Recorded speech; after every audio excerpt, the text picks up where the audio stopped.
윤석열 대통령이 취임한 지 1년째 되는 날이었죠. 그래서 여러 가지 평가가 나오는데 우리가 또 공독포차에서 평가를 안 해볼 수는 없잖아요. 그래서 두 분의 아주 핵심 패널의 얘기를 좀 들어봐야 될 것 같은데 일단은 뭐 취임 1주년 행사는 별로 없었어요. 그냥 뭐 여당 지도부들 만나서 오찬하고 국무회의에서 본인에 대해서 뭐 본인이 자평을 하고 약간 이렇게 하고 그냥 간단하게 지나갔는데 일단은 1년 평가를 좀 간단하게 해볼게요. 100점 만점에 몇 점이라고 보십니까?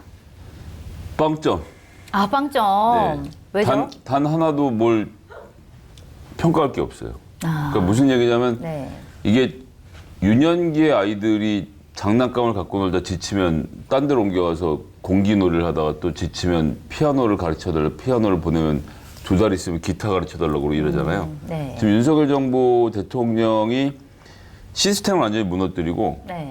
아무거나 자기 관심 생기는 걸로 막 다니고 있거든요. 네. 처음엔 국정개혁 6대 과제라는 게 있었습니다. 기억이 나시는지 모르겠지만 그래서 심지어 거기는 따뜻한 동행이라고 해갖고 이제 저소득층을 어떻게 할 건지 그 다음에 뭐 외교 문제 그 다음에 민간이 끌고 정부가 밀어주는 경제, 그 다음에 이제 벤처 관련돼서 이제 뭐 창의성을 높이는 뭐 미래가 있는 뭐 이렇게 해서 6가지가 있었는데 그 과제 중에서 구체적으로 추진된 게 하나도 없고 네. 그러다 중간에 갑자기 교육개혁, 노동개혁, 연금개혁 얘기를 들고 나왔죠. 네. 하다가 노조 뭐 이렇게 하다가 69시간 한다고 돌아다니다가 잘 안 되니까 그 여론조사 왜 여론조사도 안 하고 조사를 발표했다는 것도 웃기지만 어쨌거나 그것도 여론조사 한다고 하다가 아세요? 그거 입법 예고 기간 다 지나갔습니다. 흐지부지하고는 말 사라졌죠. 그러고 나서 야 노조 때려잡자고 그러고 노조를 막 때려잡으러 여기저기 다니고 있어요 지금. 네. 그러다 요즘은 또 외교에 관심이 생겼죠. 그래서 뭐 한미 관계, 한일 관계 막 돌아다니고 있어요. 네. 그러다가 1년이 갔습니다. 네. 성과는 뭐- 아무것도 없고. 그래서 어제 제가 그 다른 프로그램에 나가서 네. 여당 최고위원 하시는 분한테 네. 하나라도 좀 성과가 있으면 말씀을 좀 해달라. 예. 문재인 정부가 좀 엉터리로 했다는 얘기가 돌아와서 뭐 그렇구나 했습니다. 알겠습니다. 김남국의 코인 얘기 나오고. 김 작장님은 빵점 주셨습니다. 장깨비님은 어때요? 저는 49점. 49점. 그러니까 좋은 점수를 주기는 어렵죠. 네. 왜냐하면 지지율로 나타난 것이다라고 말씀을 드릴 수밖에 없고 한 언론사에서는 각 분야별로 여론조사를 해봤는데 네. 거기서도 잘했다라고 우리가 평가를 많이 받는 외교 안보 분야에서도 네. 부정평가가 50%가 넘더라고요. 맞아요. 네. 그렇다면은 국민들께서 지난 1년 동안 뭘 잘했느냐라는 것에 대해서는 좀 딱히 꼽기 어렵지 않느냐라고 볼 수밖에 없고 네. 좀 대통령께서 말씀하신 것 중에 제가 실망스러웠던 거는 뭐냐면 네. 국무회의 때 어쨌든 남 탓을 많이 하셨잖아요. 그렇죠. 전임 정부 탓을 많이 하신 것은 네. 조금 잘못된 선택이 아니었느냐라는 생각이 들어요. 네. 전임 정권이 여러 가지 잘못을 했기 때문에 정권 교체 여론이 높았고 윤석열 대통령이 당선된 거잖아요. 네. 그럼 1년 동안 좋아, 전임 정권의 잘못된 부분 우리가 바로 잡아 나가고 있어요. 앞으로 미래는 되게 희망적일 거예요. 라는 이미지라도 줬어야 하는데 네. 과연 뭐가 잘 진행되고 있을까라는 회의감만 있어요. 네. 그러니까 예를 들면 저는 3대 개혁 꼭 해야 된다고 하는 사람이거든요. 네. 교육개혁 해야죠. 연금개혁 해야죠. 노동개혁 해야 되는데 네. 화두만 던져놓고 지금 1년 동안 뭔가 구체적으로 진행되질 않아요. 그렇죠. 네. 전 너무 이거 실망스럽고 큰일 났어요. 선거가 없는 올해 때 해야 되는데 내년 선거 있고 계속해서 이제 또 지방선거 있고 대선 있단 말이에요. 네. 집권 3년 차로 내년에 들어간단 말이에요. 네. 언제 개혁하실 건지 거기에 대한 청사진도 보이질 않아서 저는 상당히 좀 낮은 점수를 줄 수밖에 없다라고 말씀드립니다. 알겠습니다. 빵점과 49점. 굉장히 낮은 점수인데 일단 그리고 또 플러스 하나만 더 해볼게요. 지난 1년 동안 가장 결정적인 장면을 좀 하나씩 꼽아주실 수 있으세요? 저는 윤석열 대통령 이태원 참사 벌어진 12시간 후에 네. 현장에 가서 대응할 때 보고를 쭉 봤습니다. 이제 여기서 이렇게 많이 죽었단 말이야? 이게 하면서 이제 반말하면서 여기저기 신나 돌아다니다가 그 사인에 대한 얘기가 나옵니다. 네. 폭이 7m, 그러니까 이렇게 7m고 이렇게 35m 공간 안에 굉장히 많은 희생자들이 발생했잖아요. 사고가 다 그 안에서 벌어졌다. 압사다라고 설명을 해요. 그 듣고는 대통령이 뇌진탕 같은 거겠지. 저는 정말 지금도 왜 언론이 이 문제에 대해서 안 파헤치는지 알 수가 없는데 뇌진탕 같은 거 어떻게 생깁니까? 네. 그 얘기는 그 짧은 12시간 동안 어떤 유튜버들하고 얘기하는지 모르겠지만 유튜버들이 얘기하고 다니는 거 아니에요. 민주노총이 각시탈 쓰고 기름을 바닥에 뿌려서 그러니까 윤석열 정부를 망칠 목적으로 헬로윈 말하면서도 부끄럽네. 헬로윈 데이에 이태원에 가서 바닥에다가 기름을 이렇게 뿌려서 네. 미끄러운 경사길에 사람들이 넘어져서 뇌진탕으로 다 죽은 거다. 이 민주노총이 죽인 거다. 이런 얘기를 유튜버들이 나중에 하거든요. 근데 대통령 뇌진탕 같은 거겠지. 그러니까 이제 아니 근데 내가 이 얘기는 정말 믿겨지가 않는 게 그 사람 출근해 있었잖아요. 네. 대통령실에서 상황지휘 자기가 다 12시간 동안 했다고 말했단 말이에요. 네네. 다 받고 그 브리핑을 계속 들으면서 자기가 업무 지시까지 했는데 네. 뇌진탕 얘기를 왜 한 건지. 난 그럼 이건 뭐 하나밖에 없다. 네. 그 오밤중에도 유튜버들하고 소통을 하고 있었던 건 아닌가. 아니면 뇌진탕 얘기를 왜 했는지 뭐 아무도 안 물어봐요. 네. 난 그래서 그것이 그러니까 언론도 믿지 못하고 유튜버랑 소통하면서 뭔가 뭐 가짜 뉴스를 지금 공중파가 퍼뜨리고 있다고 생각하는 그 망상 체계에서 지금 못 벗어나는 상태를 보여준 어떤 결정적 장면이라고 생각했습니다. 알겠습니다. 이태원 참사 현장 방문해서 한 얘기를 아주 결정적인 장면으로 꼽아주셨고 장계빈님. 저는 결정적인 장면하고 대통령께서 하지 말았어야 할 말에 대해서 두 가지 좀 말씀을 드릴게요. 네.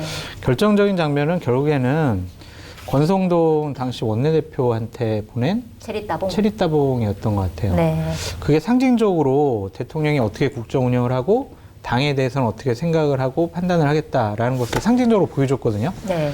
그러니까 다른 소리 듣는 걸 싫어하시는 거예요. 그냥 내가 얘기하는 거, 내가 지시하는 거, 내가 결정한 거 딴소리 하지 말고 그냥 무조건 따라와. 안 그러면 못 참는 거죠. 네. 그러니까 그것이 바로 하나의 결정적인 뭐 장면이었었다라고 네. 보여지고 국정 운영의 난맥상도 그걸로 우리가 볼 수 있을 것 같아요. 네.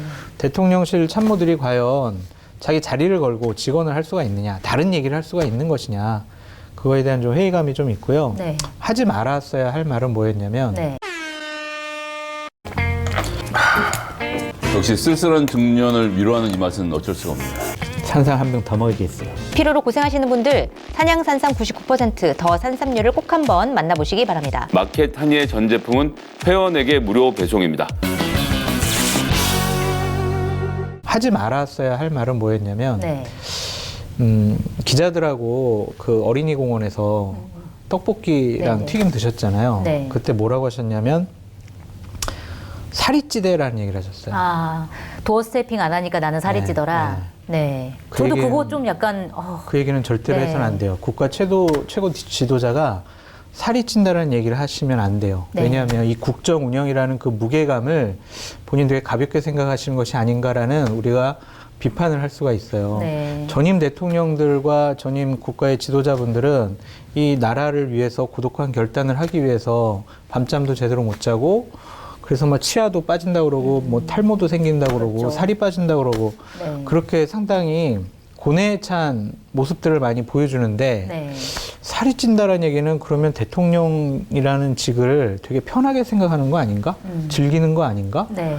그러한 생각을 들 수밖에 없어요. 그래서 근데 이 얘기를 아무도 문제점을 지적 안 하시더라고요. 그러네요. 대통령을 좀 다이어트를 시키기 위해서는 좀 도어 스태핑을 다시 도입을 하던가 기자회견을 많이 하던가 많이 해야 되겠네요. 그러니까 그게 살이 찌게 된다라는 그 표현이 정말 국민들에게는 다른 의미로 비판받을 수가 있을 것 같아서 알겠습니다. 그건 애드립이라도 하지 말으셨어야 할 말이었다라고 아주 저는 날카롭게 실제로 뭐 했어요. 도스태핑을 안 하니까 아침에 일찍 출근할 이유가 없고 그러면 이제 저녁 때 한 잔 생각 간절해지고 아니 새벽에 일어나가지고 다 보신대잖아요. 오래 마시니까 살이 찌죠. 오래 마시고 많이 자면 살이 쪄요. 아니 아침에 일어나가지고 계속 자료도 보시고 뭐 신문도 보시고 그런 신문 거 안 보시죠? 이준석 대표가 어떻게 되는지 신문 기사 볼 시간이 없다고 본인이 입으로 몇 번 얘기했는데요. 아니 근데 그 자리에서는 뭐 보신다고 일찍 일어난다고 그렇게 얘기하셔가지고 알겠습니다. 네. 뭐 몇 시에 일어나서 보시는지는 모르겠지만 어쨌든 살이 쪘다라는 얘기는 좀 맞아요. 약간 별로 안 좋은 것 같아요, 그거는. 실수였던 것 같긴 네. 하네요. 자, 그리고 여러 언론사에서 윤석열 대통령 취임 1주년 맞아가지고 여러 가지 여론조사를 했는데 대체적으로 비슷한 그 지지율이 나왔던 것 같아요. 한 30% 후반대에서 40% 초반 정도 나왔는데 그중에서 뭐 KBS가 한국 리서치랑 함께 한 조사를 보면 지지율이 긍정이 39.1% 잘한다. 그다음에 잘 못한다는 55.5% 이렇게 나왔고 다른 언론사도 다 엇비슷하긴 하더라고요. 근데 여기서 보면 그러니까 눈에 띄는 게 그래요. 그러니까 긍정평가 이후에 1위가 외교 정책이고 부정평가의 1위도 외교 정책이에요. 그러니까 이 외교 윤석열 대통령의 외교에 대해서 굉장히 극명하게 다른 평가들을 하고 있다는 뜻이거든요. 그래서 이거는 좀 어떻게 봐야 될까요? 그러니까 그게 제가 조금 전에 말씀드린 연장선인데 대통령이 하나에 몰두해서 노는 걸 좋아해서 그래요. 요즘은 외교 시즌인 거예요. 한두 달은. 네. 그러니까 외교밖에 안 하니까 다른 거는 볼 틈이 없죠. 그러니까 국정 운영을 하면 이런 저런 그런 과제들이 함께 논의가 되면서 뭐 월요일엔 이런 주제로 수요일엔 이런 주제로 방문하는 현장마다 메시지가 달라져야 하는데 대통령은 그렇게 여러 가지는 잘 못하거든요. 안 하고 네. 뭐 노출도 안 되고 기자들이 취재도 안 하니까. 그러니까 요즘 그냥 앉으나 서나 자나깨나 외교 얘기만 하니까 국민들이 평가하는 기준도 외교밖에 있을 수가 없으니까 나오는 거지 잘해서 잘 되는 게 아닙니다. 그것도 거기에 숨어있는 이야기는 또 뭐가 있냐면 잘했다고 답변한 30%한테 물어봤는데 그중에 30%가 외교 얘기를 하는 거잖아요. 네. 그러니까 외교를 잘했다고 생각하는 건 10%인 거고 네. 못했다고 말한 60%한테 물어봤는데 30%가 못한다고 답변한 거잖아요. 그러면 18%. 잘했다에 비해서 못했다가 2배 높은 수치이기 때문에 네. 양쪽이 똑같다라는 말은 사실 안 맞는 거예요. 이 그렇군요. 모수가 2배가 이쪽이 많은데 그런 사실은 또 언론이 의도적으로 감추면서 마치 잘한다 못한다가 똑같이 30%처럼 붙어 있는 건 말하지만 실제로는? 실상은 숫자로 보면 못한다가 2배입니다. 2배. 아, 그렇군요. 장깨비님은 좀 어떻게 보셨어요? 저도 이 외교 문제와 관련해서는 약간의 좀 복합적인 네. 복잡한 마음이에요. 그러니까 한미 동맹 강화하고 이제 일본과의 관계를 개선을 하고 또한 중국의 패권주의와 북한에 할 말을 하는 그러한 외교 정책 안보적인 노선은 저는 맞다고 보여지거든요. 근데 걱정되는 게 있어요. 네. 중국을 빼놓고 우리나라가 어떻게 살 것이냐. 그렇죠. 안보든 경제든. 그리고 러시아의 뭐 여러 가지 반감을 얻는 그러한 얘기들을 하는 것이 과연 우리나라 국익에 도움이 되는 것이냐. 네. 그 저는 되게 복잡해요. 잘한 것 같기도 하고 잘못한 것 같기도 해요. 네. 근데 아직 1년밖에 안 됐으니까 이제 중국 뭐 시진핑도 왜? 두고 보자. 지켜봅시다. 언제까지 시진핑도- 지켜봐야 하는 거죠? 일단 시진핑도 만나고 푸틴과 만나서 네. 어느 정도 좀 여러 가지 아니 그때 우리 그 취임한 뒤 한 달쯤 뒤에 이제 한 달밖에 안 됐는데 지켜보시죠. 한 6개월은 돼야 되지 않겠습니까? 그리고 내년 1년은 돼야 되지 않겠습니까? 그 얘기를 계속 무한반복하고 계신 거 아시죠? 내년 총선까지는 지켜봐야 되지 않겠습니까? 대통령의 말처럼 알겠습니다. 거대 야당이 국회에서 발목을 잡고 한치도 국정 운영 앞으로 나가지 못하도록 방해한 것이 아니냐. 네. 그런 그것도 비판도 이제 있잖아요. 대통령이 그러니까 기본적으로 대통령실은 숫자를 잘 모르고 자기가 뭐 하고 있는지를 모르는데 이번 정부에서 법안이 36개가 정부 입법 발의안이 36개가 국회를 통과했습니다. 네. 문재인 정부 때 그럼 집권 1년 차에 몇 개가 통과됐냐? 71개가 통과됐어요. 그러니까 2배에 가까운 숫자죠. 그래서 윤석열 정부 안 도와준다는 거예요. 네. 근데 이제 새빨간 거짓말을 하고 있는 건데요.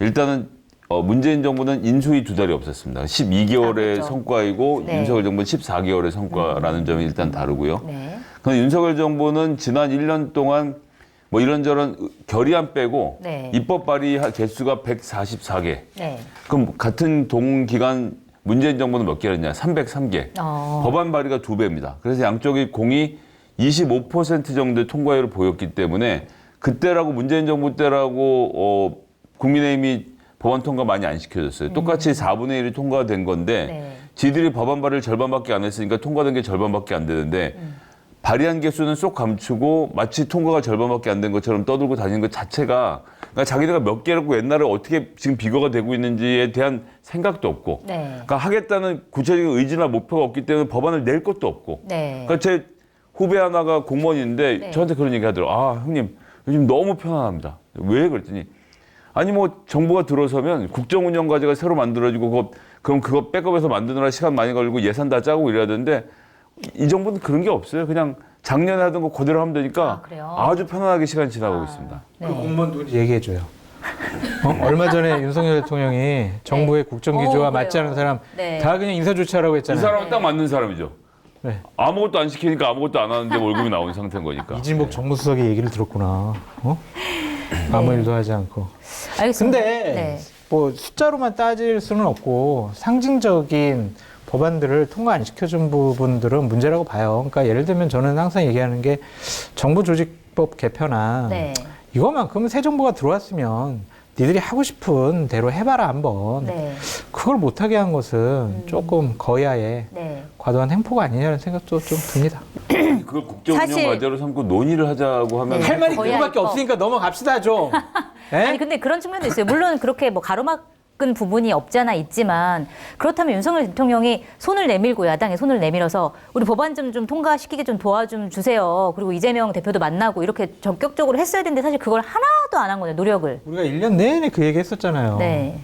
근데 안 하시겠다는데 뭐 어떡하겠어요, 뭐. 그러니까 사실 그만해요, 그러면 이제. 사실 그 야당 얘기는. 탓을 하기에는 좀 그렇잖아요. 우리 입만 아파요. 그 말도 맞는 어떻게 말이에요. 보세요? 저는 그 팀버튼 감독의 그 가위선 영화 갑자기 생각났어요. 왜요? 양손이 다 가위라서 상대방 찌를 줄만 알지 손 잡을 줄 모르니까 악수할 생각이 없는 게 아니야. 가위손이 뭘 어떻게 상대방을 찔러요. 이게 커트하는 거지. 너는 내가 미워도. 뭐야 지금 갑자기.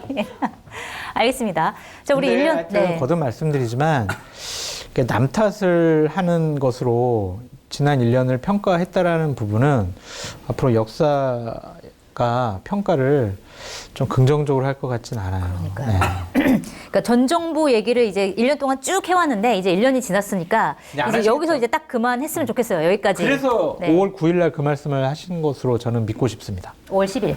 5월 9일 날 국무회의 때 그 말씀을 하셨죠. 아 국무회의 때. 네, 그래서 5월 10일이 5월 10일은 이제 2년 차니까. 여당 지도부 만나서 네, 다른 그래서 얘기하고. 5월 9일 날 마지막으로 그 얘기를 하신 것으로 믿고 싶습니다. 알겠습니다. 믿어보겠습니다. 네. 자 우리 1년 했으니까 또 이 얘기도 해봐야 될 것 같은데 요것만큼은 좀 해줬으면 좋겠다라고 하는 바람. 저는 4년이 아니라 내년 총선 때까지 국민의 힘에 관심을 좀 끊으시는 게 어떨까라는 생각이 들어요. 네. 그럼 공천에 과도한 개입이라든지 아니면 본인이 좌우하겠다, 좌지우지하겠다 그런 판단 안 하셨으면 좋겠어요. 네. 그냥 정치에는 조금 덜 관심 가지시고 어쨌든 민생과 경제, 외교, 안보 이런 쪽에 좀 집중해 주셨으면 좋겠다는 생각이 듭니다. 네. 권력을 가진 분이 공천에 개입을 해서 내 사람을 국회의원에 많이 당선시켜서 이제 의원을 많이 만들겠다라고 결심하는 순간 당은 큰 갈등과 혼란과 풍지박산 정도의 여러 가지 어려움이 예상이 되거든요. 네. 과거에 많은 정권이 그랬었거든요. 그 반면교사 삼으셔가지고 공천에 개입은 좀 안 하시겠다라는 생각을 좀 가졌으면 좋겠어요. 알겠습니다. 뭘 꼭 했으면 좋겠다를 질문 드렸더니 요것만 하지 말아달라고 대답을 해주셨습니다. 아무 일도 하지 않으면 아무 일도 일어나지 않는다 이런 얘기 아닙니까?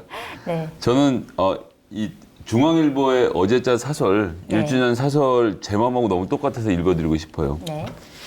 내가 중앙일보 사설 읽게 되더니 윤 대통령 스스로는 어떤 나라를 만들고 싶고 무엇을 하고 싶은지 4년의 청사진도 함께 제시해 주길 기대한다. 아, 난 진짜 어제 아침에 이렇게 매일 아침 신문을 보는데 진짜 읽다가 빵 터져갖고 배를 잡고 굴렀습니다. 네. 그러니까 중앙일보도 지난 1년 동안 윤석열 대통령이 무슨 생각을 가지고 운영을 했는지 전혀 모르겠다는 얘기고 네.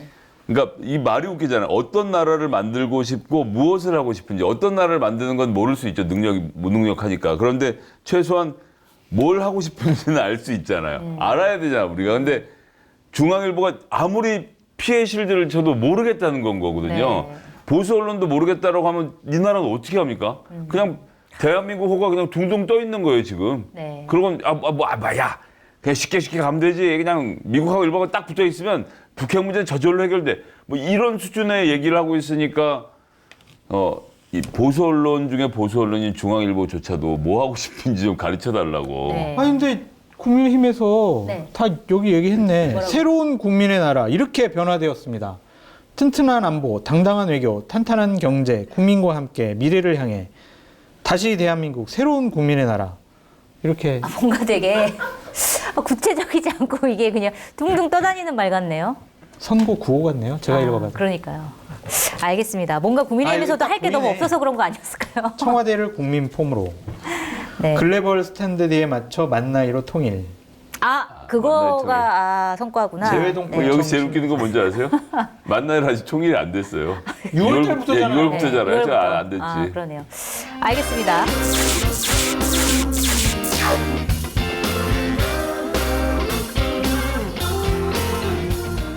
뭐라고요? 아니 요즘에 마켓타니에서 이용 안 하는 분도 있어요? 쇼핑몰계 차세대 리더. 마켓타니. 정치권의 정보통 저 장성철이 자부하겠습니다. 정말 강력하게 추천드립니다. 왜 추천을 하느냐? 덕분에 제 출연료가 인상됐기 때문입니다. 굉장히 만족스럽습니다. 믿고 사드셔도 될 것 같다. 전 그런 확신이 들었습니다. 한결의 자랑, 한결의 야심찬 프로젝트, 한결의 TV를 후원하는 가장 좋은 방법 마켓타니. 많이 성원해 주시고요. 주변에도 널리 알려주세요.